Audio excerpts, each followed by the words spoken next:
Así es que le voy a animar a que rápidamente busque Marcos capítulo 12. Marcos capítulo 12.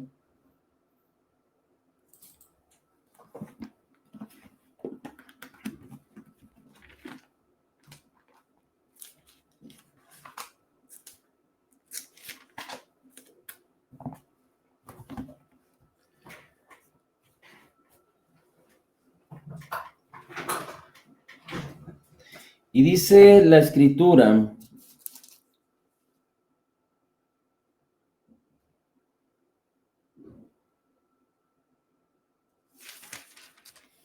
a partir del versículo 14.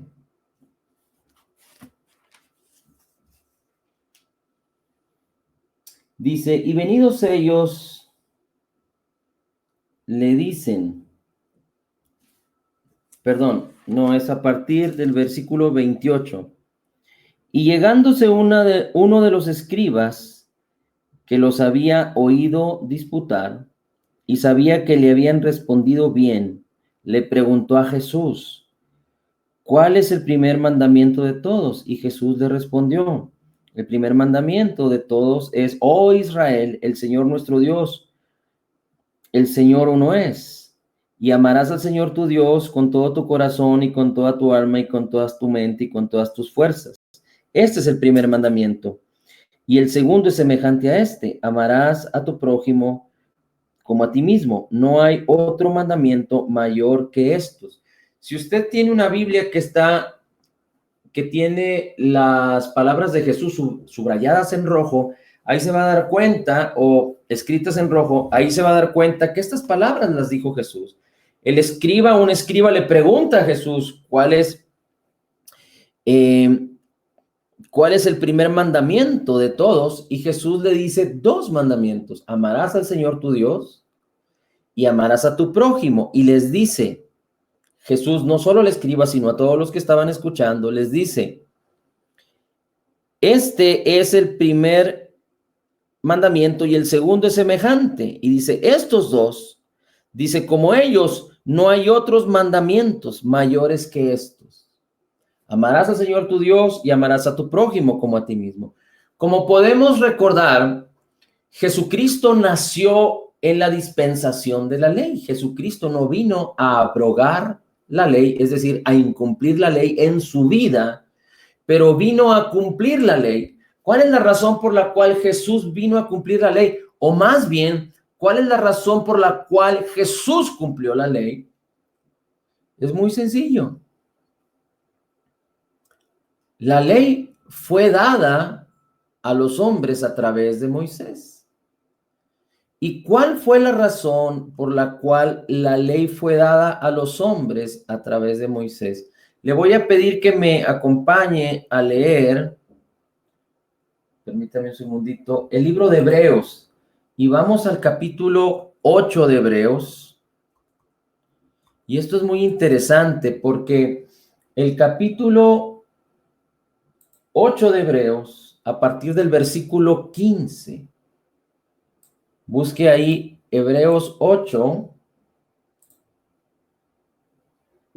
versículo 5. Dice, las cuales, Hebreos 8, versículo 5 en adelante, las cuales sirven a lo que es copia y sombra de las cosas celestiales, tal como Moisés fue advertido por Dios cuando estaba a punto de erigir el tabernáculo. Pues dice él, mira, haz todas las cosas conforme al modelo que te fue mostrado en el monte. El versículo 6, es decir, las cosas que Dios le enseñó a Moisés cuando sacó al pueblo de Israel de Egipto, donde eran esclavos, eran sombra de las cosas, no solo de las cosas que habrían de venir, que se cumplieron con Cristo, pero de las cosas espirituales. Y dice la escritura, el 6, pero ahora él ha obtenido un ministerio tanto mejor, es decir, Jesús, por cuanto Jesús es mediador de un mejor pacto. establecido sobre mejores promesas. Dios estableció pactos cuando el hombre pecó y fue destituido de la presencia de Dios, dice la Escritura en Romanos 3:23, por cuanto todos pecaron, quedaron destituidos de la gloria de Dios. Cuando Adán y su mujer tomaron del fruto prohibido, murieron espiritualmente. El Espíritu de Dios que estaba en el interior de Adán y de su mujer se separaron. El Espíritu de Dios se separó de ellos y ellos quedaron separados de Dios. Es decir, a esto Dios le llama muerte espiritual. No es que su espíritu murió, pero que su espíritu se separó del Espíritu de Dios, o el Espíritu de Dios se separó de su espíritu. El hombre es un ser espiritual que habita en un cuerpo y tiene un alma. El alma es quien relaciona o quien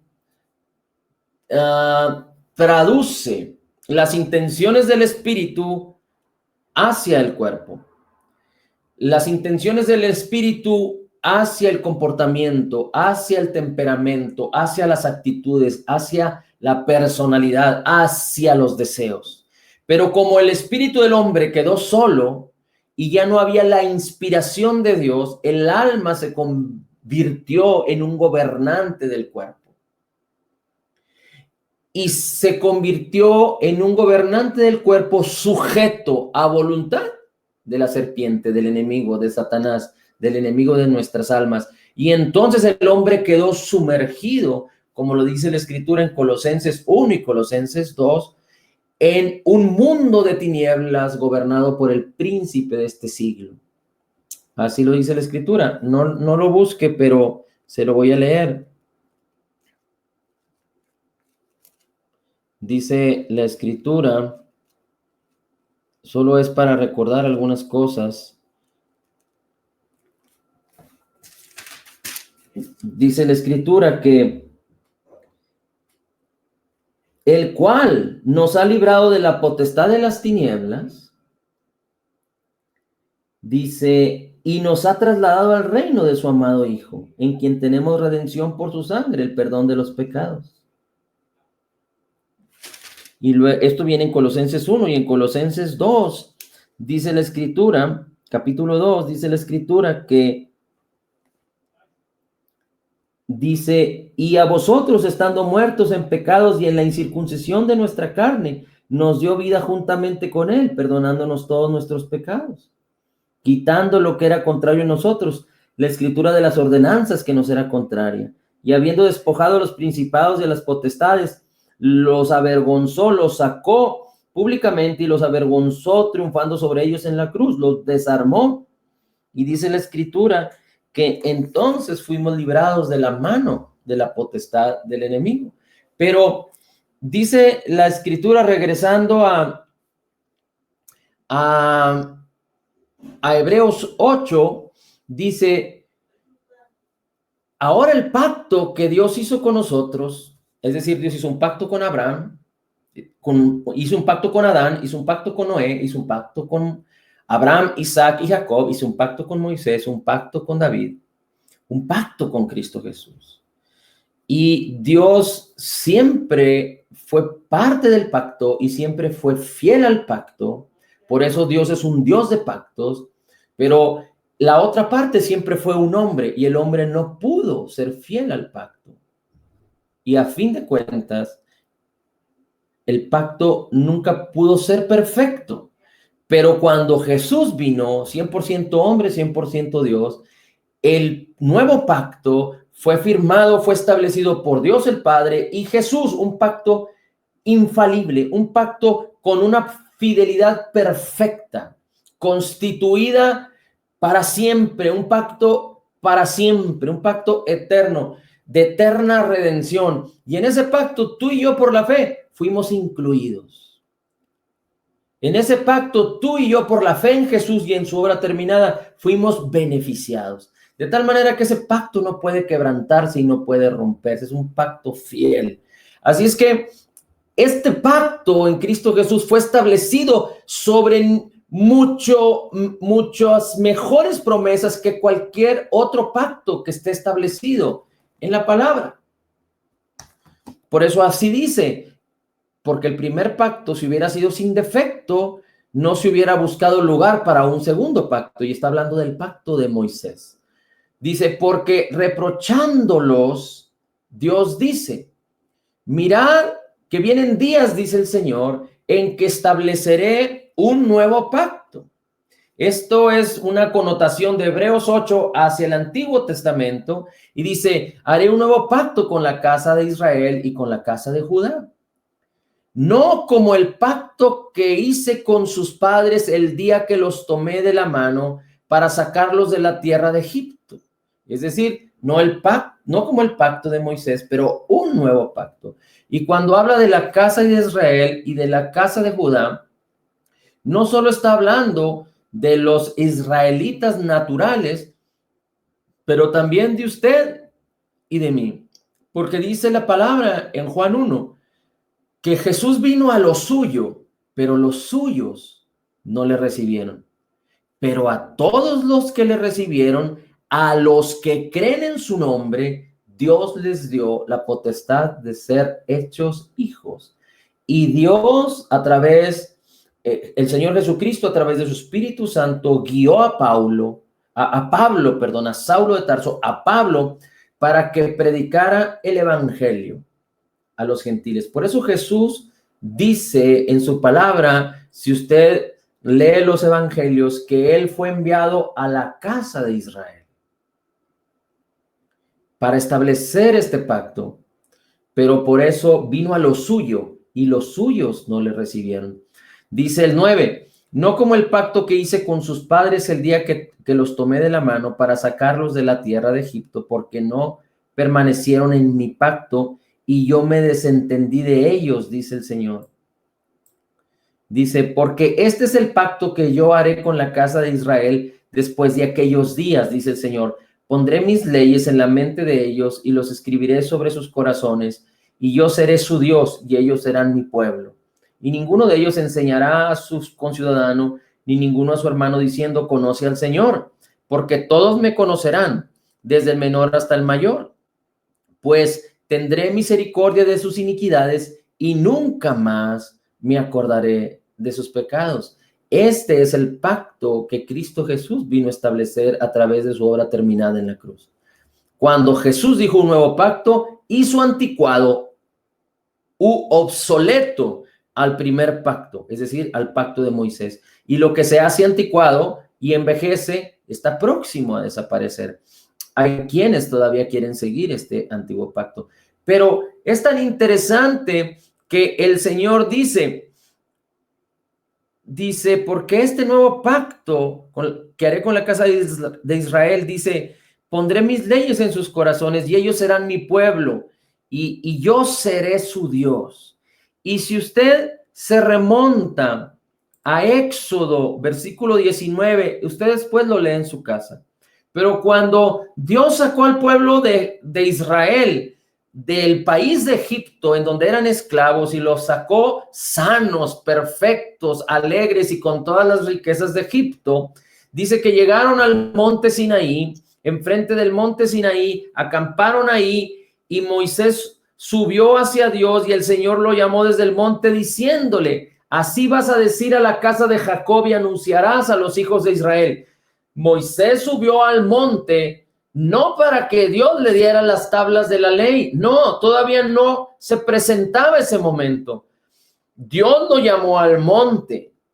Dios no dio ninguna instrucción respecto a que nadie subiera al monte, ni que el lugar del monte era santo, ni que el que se acercara al monte iba a morir. No, Dios no influyó miedo al pueblo de Israel, pero en este momento Dios era un Dios que tenía algo preparado para su pueblo. Y dice la escritura que cuando Moisés subió, Dios le dijo, así dirás a la casa de Jacob y anunciarás a los hijos de Israel. Fíjese bien, vosotros habéis visto que he hecho con los egipcios y cómo os he tomado sobre las águilas, sobre alas de águilas, y os he traído a mí, como con maravillas, prodigios y señales, con amor y gracia, Dios sacó al pueblo de Israel de Egipto, lo sacó con abundancia de gracia y con el regalo de misericordia y de justicia.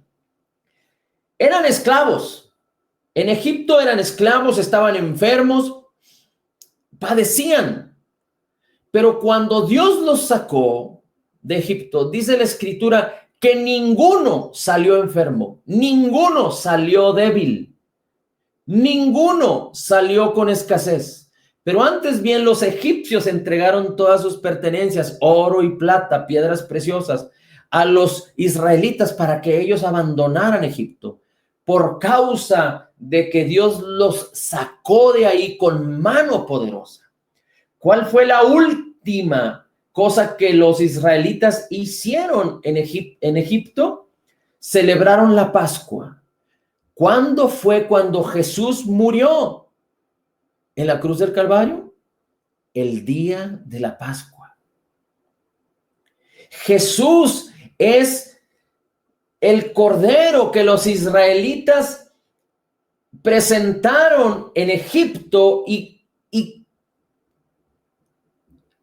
consumieron, es decir, sacrificaron y consumieron, y después Dios los sacó. Es decir, hay una manifestación, hay una profecía, hay una manifestación gloriosa de la obra redentora de Jesús para los israelitas. Cuando ellos, a través de sacrificar un cordero, ellos tomaron un cordero y lo guardaron por días, y después un cordero pequeño, y después lo sacrificaron. Ese fue una ordenanza de Dios para hacerles ver que había redención para ellos. Y dice la Escritura que Moisés subió y dice que Dios le dijo, te saqué con alas de águila, sobre alas de águila. Dice, y te traje a mí. Y dice el versículo 5, ahora pues, si en verdad escucháis mi voz y guardáis mi pacto. ¿Cuál es la razón por la cual Dios le dice a Moisés que le diga al pueblo, si escucháis mi voz y guardáis mi pacto? El pueblo de Israel había estado confundido por más de 400 años en Egipto. El pueblo de Israel se había olvidado de Dios.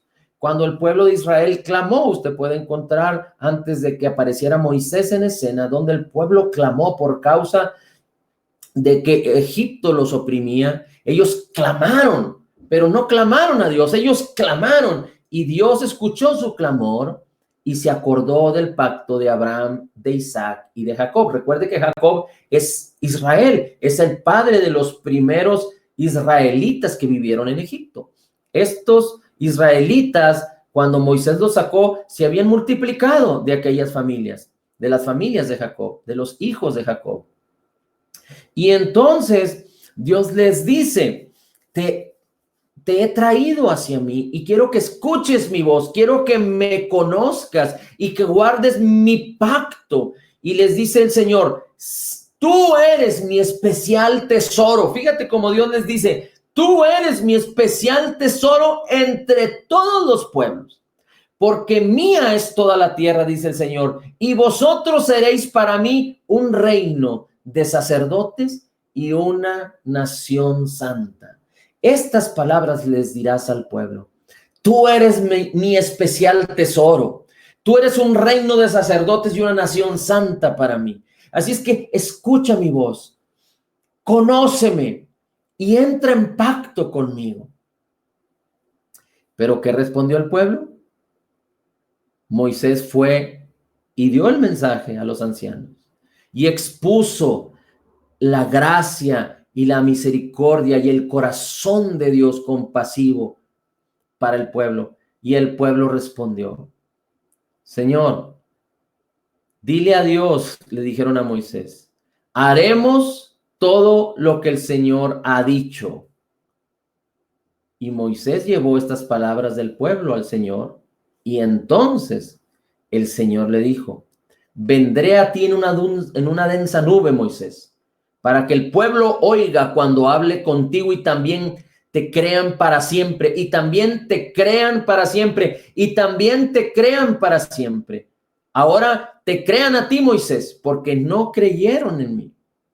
Entonces Moisés comunicó al pueblo las palabras del Señor, y el Señor también le dijo a Moisés: ve al pueblo, conságralos hoy y mañana, y que laven sus vestidos, y que estén preparados al tercer día, porque al tercer día descenderé a la vista de todo el pueblo sobre el monte Sinaí, y pondrás límites alrededor del pueblo, y dirás: guardaos de subir al monte y tocar su límite, porque cualquiera que lo toque morirá.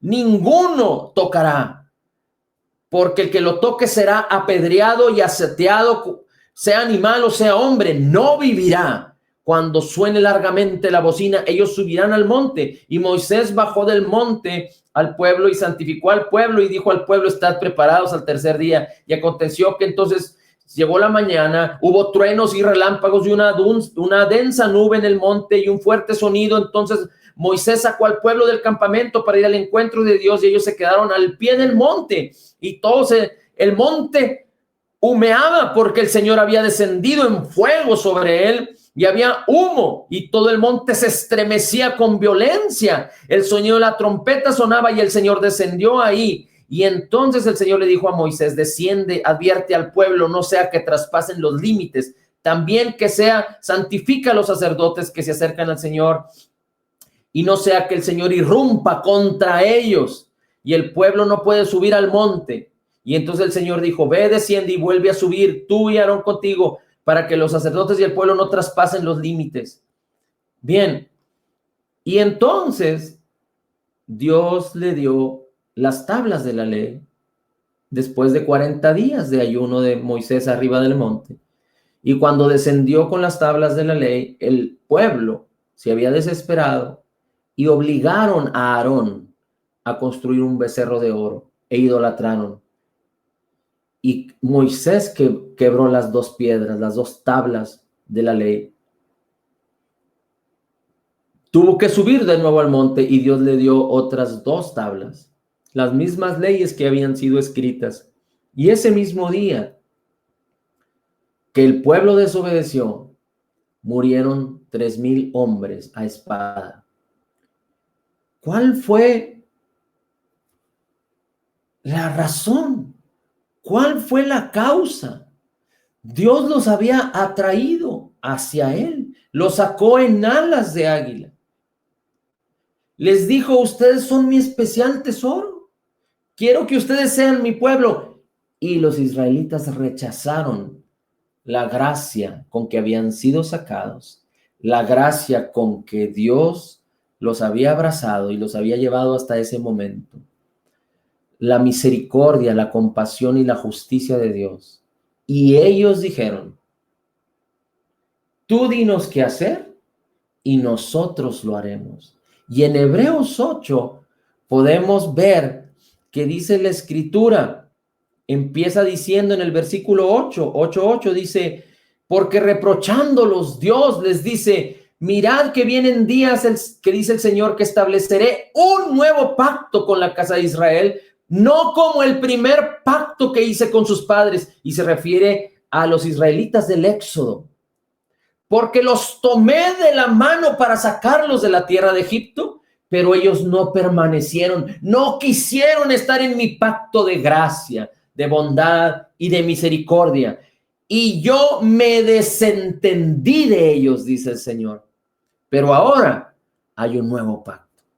Y por eso Jesús se hizo hombre, para establecer un nuevo pacto. Ahora, regresando a Marcos, Jesús, la ley tiene que ver con el estándar de Dios. La ley tiene que ver con la manera en la que Dios puede vivir como hombre en la tierra, pero no como un hombre pudiera vivir, porque la ley no puede ser cumplida por ser humano. ¿Cuál fue el propósito de la ley? Y vamos a terminar respecto a la ley, porque no es el tema, pero el propósito de la ley era hacerle entender al pueblo que Dios era Dios y ellos no se podían comparar con Dios. Dios era más alto que ellos, y la manera en la que ellos querían justificarse ante Dios, no era factible, no era posible, no les alcanzaba. Nadie puede justificarse ante Dios por causa del pecado original, de ninguna manera. Y Dios les dio la ley para demostrarles que ellos eran completamente pecadores. Y entonces la ley fue introducida al mundo y el mundo, el hombre no solo quedó expuesto el pecado ante el hombre, sino también el juicio que ordenaba la ley para todo aquel que pecara. Antes no había un juicio terrenal, no significa que no fuera a haber un juicio al final de los tiempos, pero no había un juicio terrenal y fue dada la ley por causa de un pueblo duro de corazón, y la ley expuso el pecado y el juicio y la maldición para todo aquel que desobedeciere. Por lo tanto, el mundo quedó en maldición. Y por eso la Escritura nos dice en Colosenses 1, 2, y nos declara en Romanos, y nos declara en Efesios, y nos declara en Corintios, que nosotros, por causa de Jesús, en su obra terminada, fuimos redimidos de la maldición de la ley. Todo aquel que cree puede apelar a la bendición porque Cristo Jesús fue maldito en la cruz del Calvario. Dios lo hizo pecado para que nosotros nos convirtiéramos en su justicia. Así es que, considerando a Dios como Señor y Salvador, no como este escriba que consideró a Jesús como maestro o como hombre igual que él, pero dice la Escritura que Jesús vino a cumplir su propia ley, no la ley que fue dada a Moisés, en los términos que los fariseos, y no me malinterpretes, sí es la misma ley que descendió del cielo, es decir, la misma ley que fue dada y que fue escrita y fue introducida a través de Moisés. Es la ley de Dios, es la ley del estándar de Dios, y Jesucristo sin ninguna equivocación podía cumplir esa ley. Y Jesús vino en su estándar de hombre, en el mismo estándar de Dios, en su estándar de hombre, en su nivel de hombre perfecto. Dice la Escritura que en él no se halló pecado, él no hizo pecado y no conoció pecado. Por lo tanto, la ley de Moisés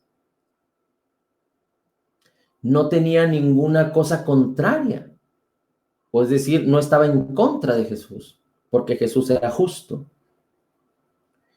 Pero Jesús no tenía pecado, por lo cual la ley no podía manifestar el pecado en Jesús. Pero Jesús expuso a los fariseos que ellos manipulaban la ley para hacer ver a los hombres que ellos cumplían la ley, pero no era así. Y entonces cuando platica con este escriba, y este escriba le contesta al escriba qué es lo que el primer y el segundo mandamiento, y que no hay otros mandamientos mayores que estos, el escriba le contesta. Dice, el escriba le dijo: Maestro, verdad has dicho, que uno es Dios y no hay nadie fuera de él, y que amarlo de todo corazón y de todo entendimiento, con el alma y con todas las fuerzas, y amar al prójimo como a sí mismo. Y Jesús, cuando vio que este hombre respondió sabiamente, le dijo: no estás lejos del reino de Dios. Y entonces nadie más se atrevía a preguntarle a Jesús. ¿Cuál era la razón por la cual Jesús le habla a este hombre diferente a todos los demás hombres fariseos? No hay muchos fariseos, no hay muchos religiosos a los cuales Jesús habla de una manera como este. Nicodemo fue uno de ellos. Nicodemo se acercó a Jesús de noche y Jesús habla y le predica a Nicodemo, a este hombre también, porque eran hombres que tenían sinceridad en sus corazones, no entendían quizá, pero eran sinceros, no eran hipócritas como todos los demás. Jairo, aquel hombre que Jesús resucitó a su hija. Jairo era un principal de una sinagoga. Él vino con una necesidad delante de Jesús. Él pidió a Jesús y Jesús respondió. Pero la mayoría de los fariseos, por no decir que todos, sino solo casos excepcionales como este escriba, como Jairo, como Nicodemo, todos eran hipócritas, querían matar a Jesús. Pero después de que Jesús le dice, no estás lejos del reino de Dios, era porque Jesús estaba presente delante del escriba. Y si el escriba ahora se dignaba, o si el escriba ahora, en lugar de ver a Jesús como maestro, lo pudiera ver como Dios, como el Mesías anunciado. Este escriba, según la Escritura, nos dice que Jesús había sido predicado desde el principio y los escribas y los religiosos conocían acerca del Mesías. Este escriba seguramente había leído y había entendido que iba a venir un Mesías y que iba a nacer de una virgen y que iba a traer libertad a los cautivos y vista a los ciegos y sacar a los oprimidos.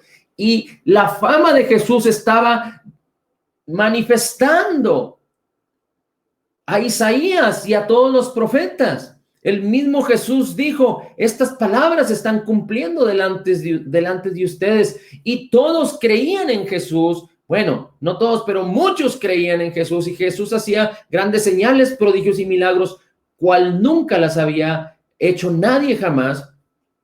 Y este escriba estaba muy cerca porque solo era necesario que pudiera identificar a Jesús como Señor.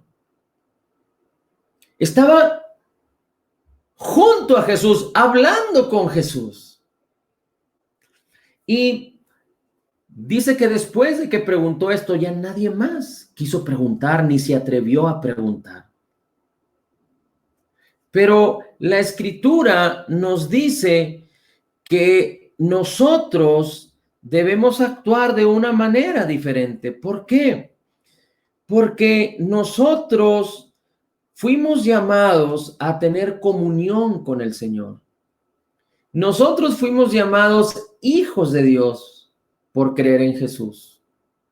Un hijo tiene relación con un padre. Y si dice la Escritura que los padres terrenales son malos y dan buenas dádivas a sus hijos, ¿cuánto más el Padre Celestial dará el Espíritu Santo a quienes se lo pidan? Así es que Dios hizo morar el Espíritu de su Hijo en nuestros corazones para tener comunión juntamente con nosotros. Y este es el propósito de Dios. Dice la Escritura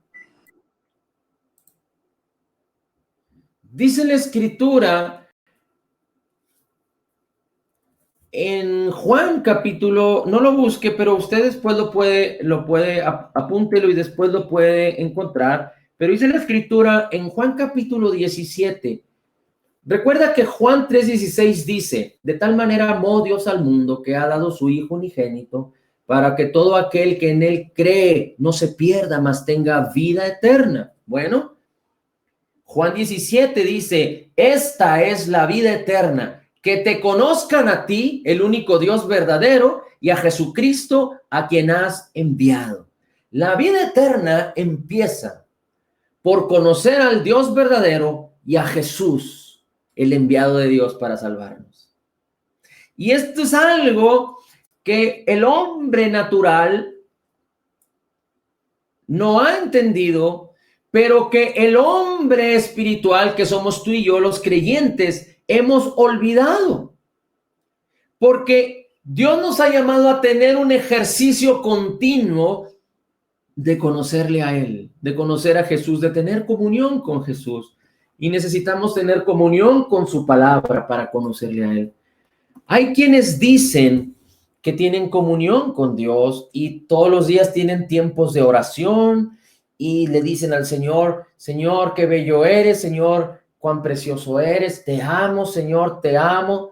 Y yo no estoy diciendo que eso sea incorrecto, pero si no tienes un balance entre tus tiempos devocionales, hablando y pensando y diciendo acerca de tu Dios, acerca de Jesús, y no tienes un balance con la palabra, y no tienes un balance conociendo la palabra del Señor, entonces, ¿a qué clase de Dios estás clamando cada día?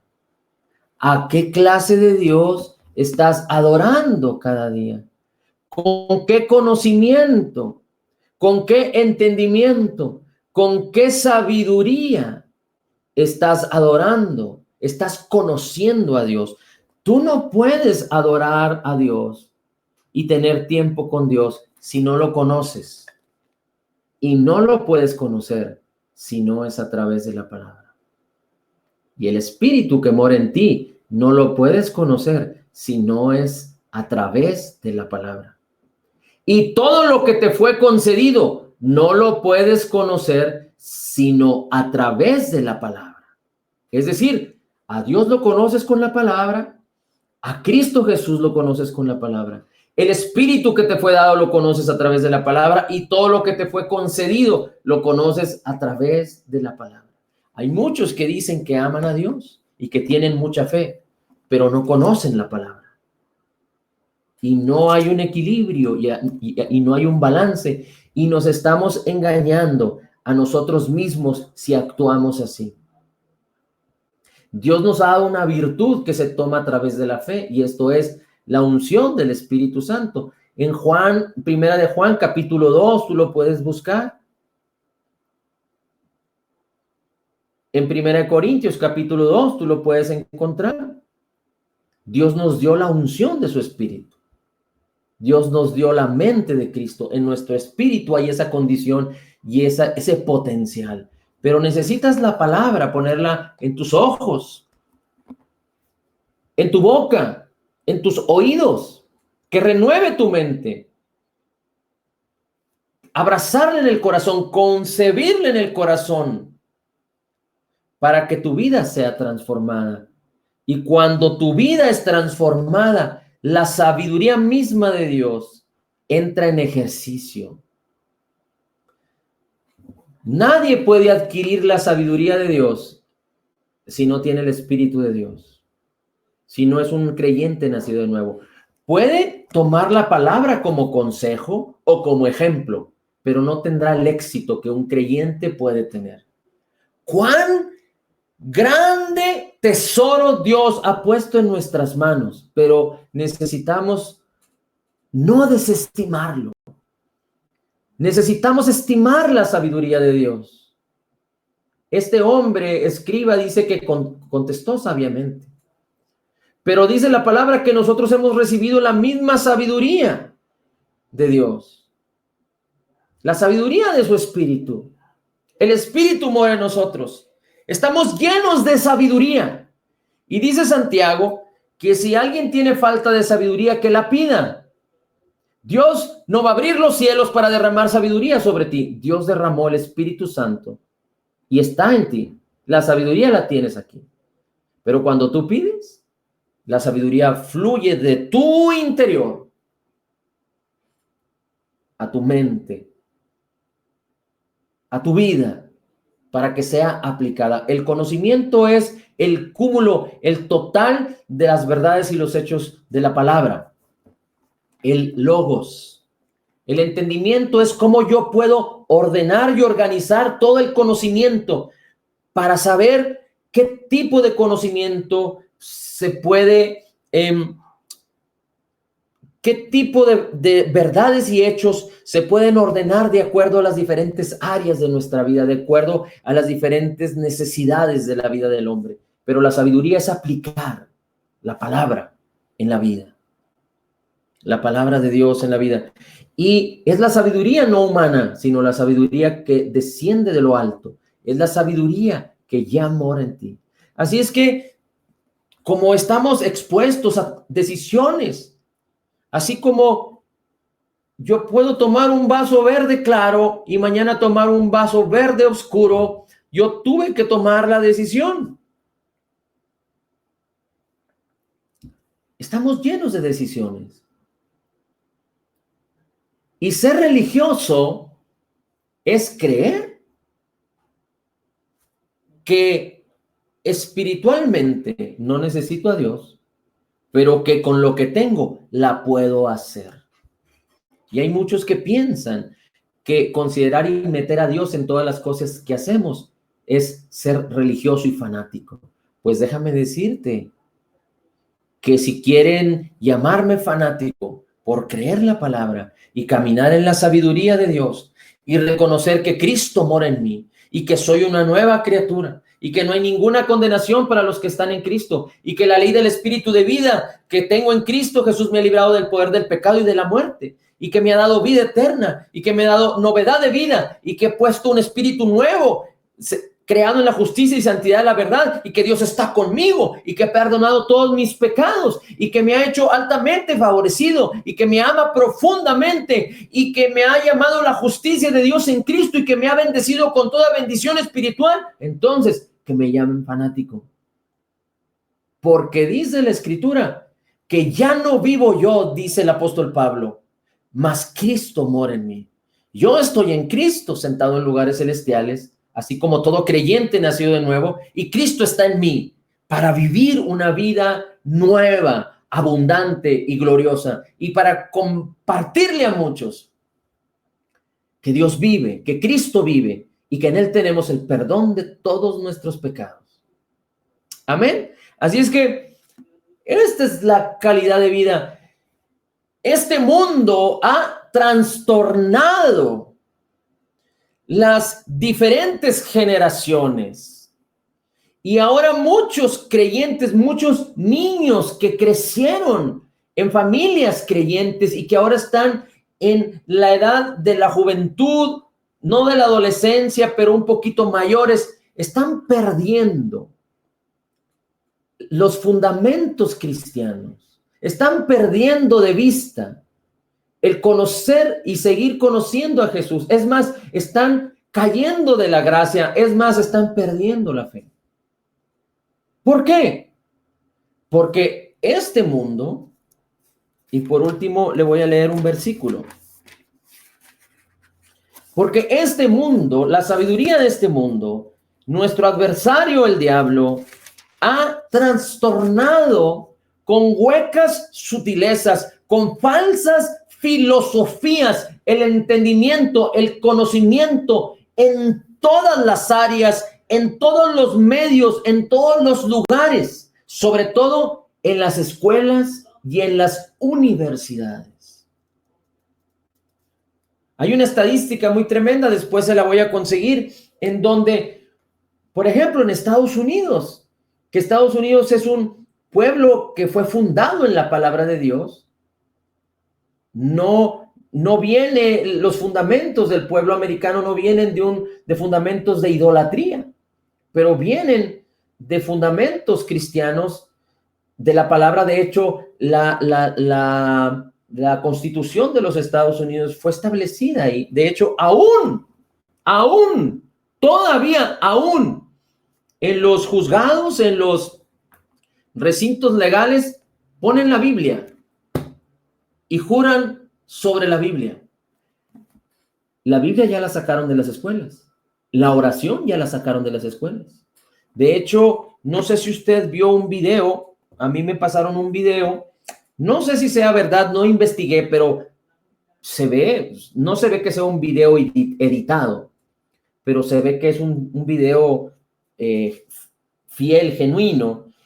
Y en este video está hablando el presidente de los Estados Unidos y está dando un mensaje al pueblo y un mensaje a los gobernadores de los 52 estados de los Estados Unidos, y les está diciendo: ustedes han considerado como esenciales los lugares donde se vende licor y los lugares donde se practican abortos.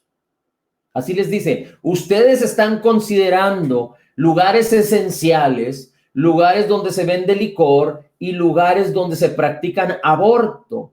Por ello, ustedes han abierto estos lugares en los estados, en los 52 estados, en la mayoría de las ciudades de los Estados Unidos. Esto creo que apenas sucedió días atrás. Y el presidente de los Estados Unidos les dijo: pues yo les digo que las casas de adoración, es decir, las iglesias donde se adora al Señor, son lugares esenciales para el pueblo. Y la adoración es algo esencial para el pueblo. Por lo tanto, les estoy dando una orden. Todos los lugares de oración, todos los lugares de adoración quedan legalmente abiertos. A partir de hoy, dice el presidente. Así es que no hay ningún impedimento para que las iglesias se vuelvan a reunir, porque son lugares esenciales. Y les dice, y cualquier gobernador que se oponga a esto, dice, yo mismo revocaré cualquier decisión contraria. Esto es algo sorprendente. Pero en Estados Unidos, muchos niños que nacieron en familias cristianas están yendo a las universidades y están perdiendo la fe por causa de las teorías de la evolución, del creacionismo, por causa de las huecas sutilezas, de las falsas doctrinas, porque este mundo está tan lleno de esto. Todos los que les llaman los millennials y todos los que están abajo están tan absortos. Los jóvenes toleran ya el homosexualismo, toleran que otras personas se droguen, se alcoholicen, se perviertan, toleran el aborto. Es decir, no necesariamente estoy diciendo que los jóvenes de estas edades lo practiquen, pero lo toleran. Es decir, si conocen a una persona que practica tales cosas, la toleran. Y todas estas cosas, y no estoy hablando que odies a las personas, no estoy hablando que maldigas a las personas, no estoy hablando que juzgues a las personas, estoy hablando que aborrezcas el mal, como lo dice la palabra. Estoy hablando que aborrezcas las malas actitudes, como los dice la palabra. Y antes que todos estos creyentes cristianos jóvenes compartan a sus compañeros que viven en tal frustración, muchos se quitan la vida porque no hay satisfacción, porque viven en una constante concupiscencia, sus sentidos están controlando y desbordándose y destruyendo a los jóvenes y a los países y a las naciones. Pero antes que ellos compartan las buenas nuevas de Jesucristo, se están convirtiendo a ellos. Y entonces la sociedad está entrando en un caos. Por ello, es tan importante que todos los creyentes que existan empiecen a levantar la voz, empiecen a proclamar el nombre de Jesús, empiecen a entender correctamente la palabra, a creer correctamente la palabra, dejando de lado la religiosidad, dejando de lado o como priorizando que yo soy de esta organización y yo estoy de esta otra, y no estoy hablando en contra de las organizaciones, pero muchas veces las organizaciones son obstáculos para que el cuerpo de Cristo se una.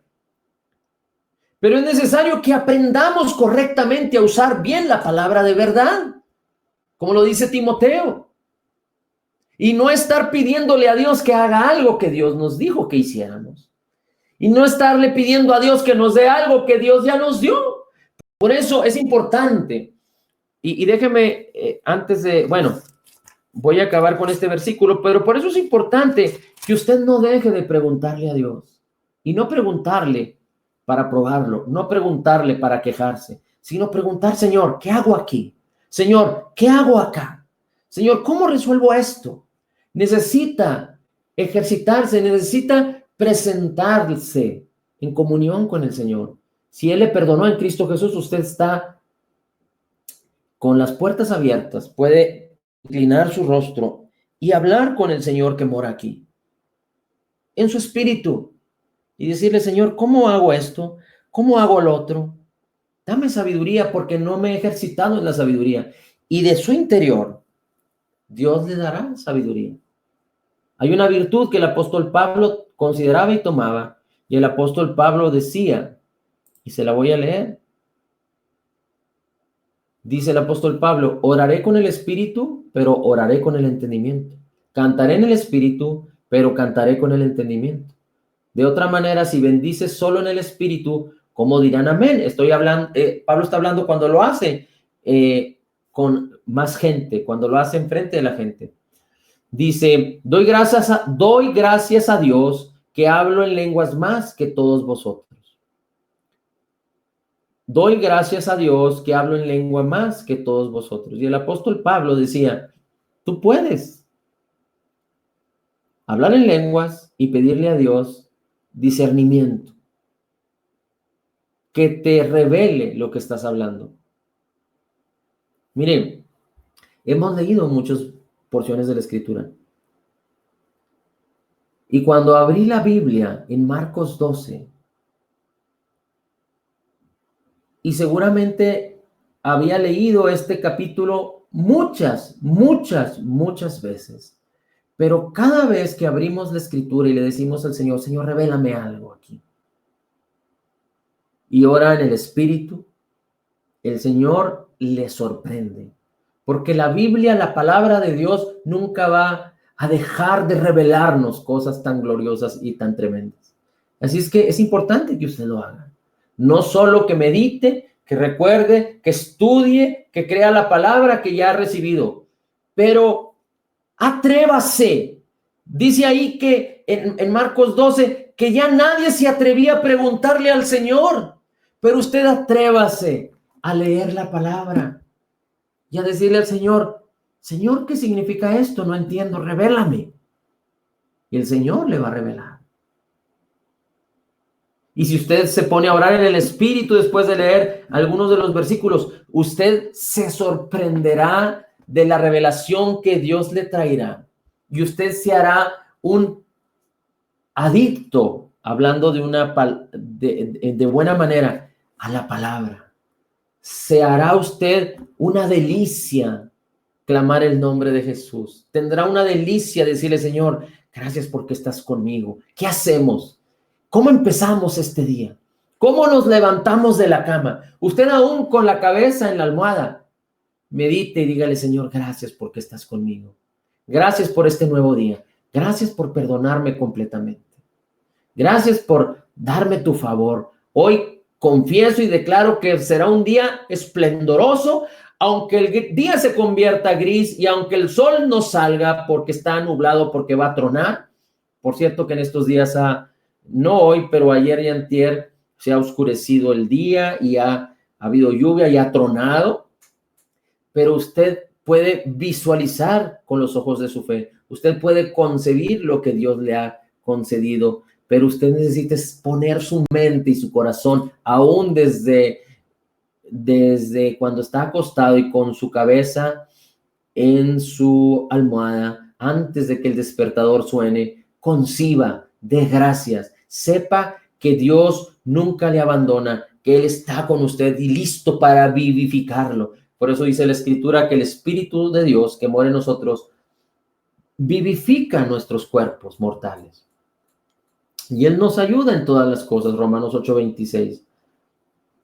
Así es que atrévase a leer, atrévase a tener comunión, atrévase a orar en lenguas y pregúntele al Señor, ¿qué me estás diciendo, Señor?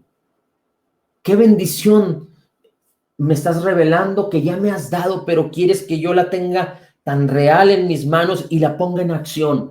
Acuérdese, no porque usted pone en acción la palabra, significa que es usted el que produce. No, usted simplemente es la rama que porta el fruto. Es el poder de Dios que produce. Así es que cuando usted se pone en acción, no es usted, no es su poder el que fluye, sino es el poder de Dios. Es como David.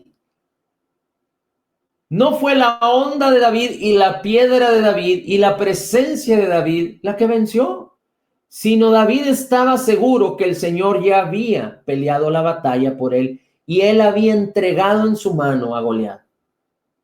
Y así en cada una de las virtudes es importante que nosotros consideremos esto. Y dice la Escritura por último en Mateo, y búsquelo por favor, si usted tiene su Biblia, Mateo 28.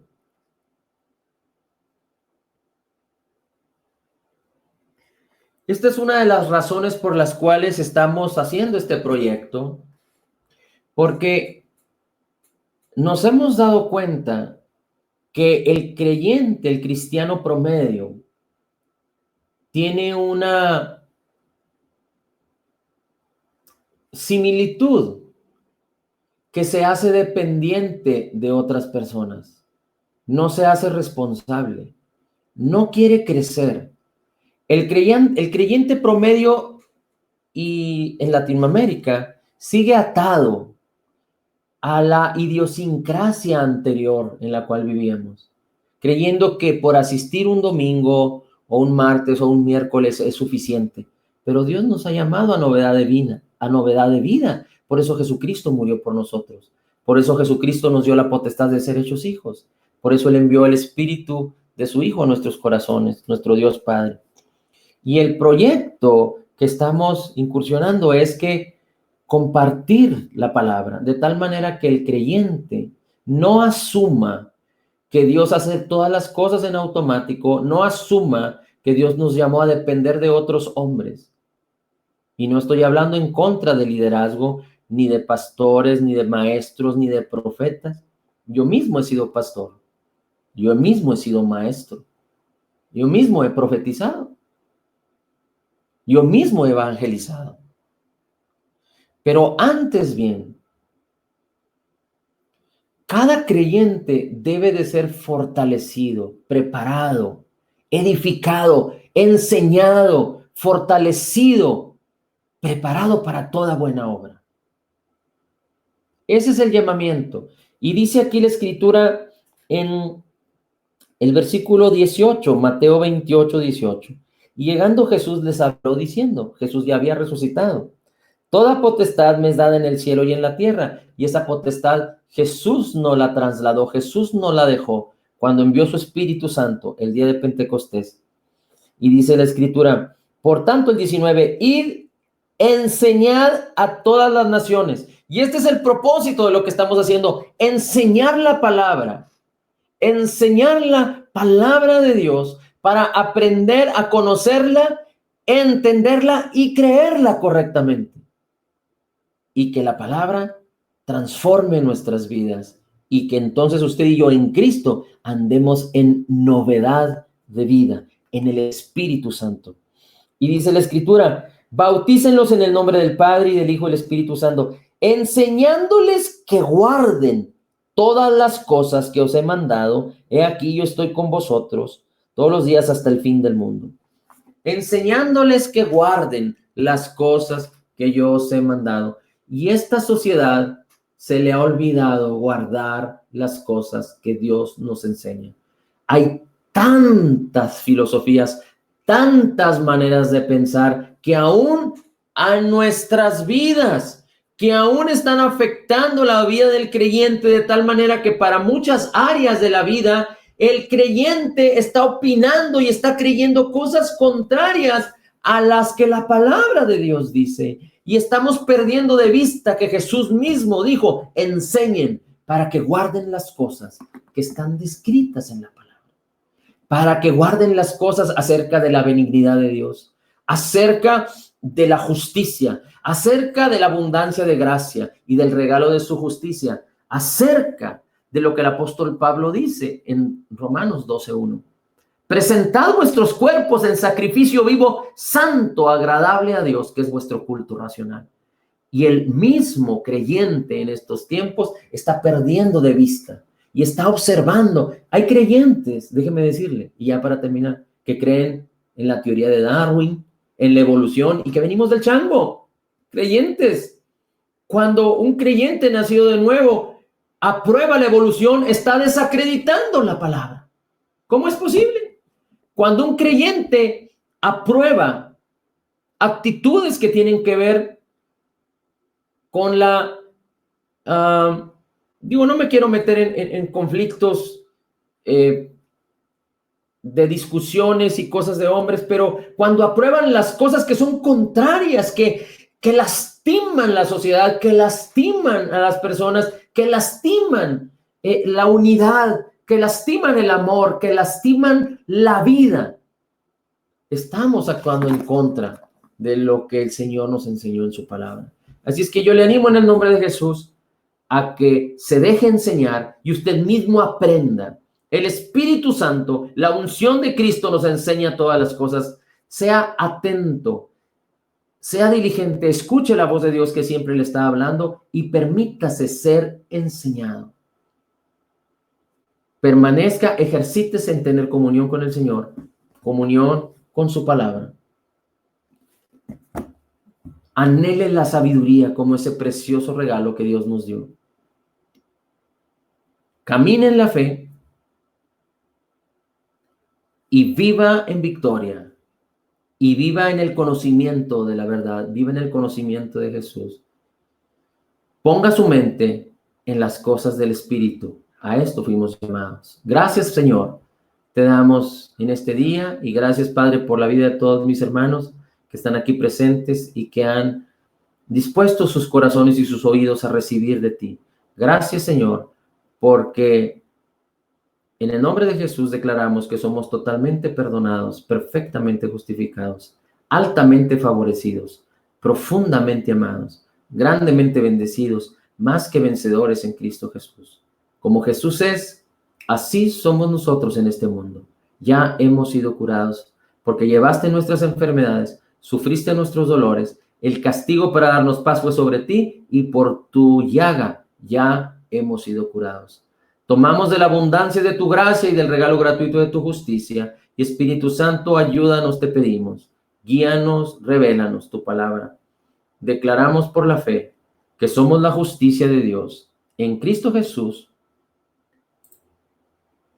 Amén. Amén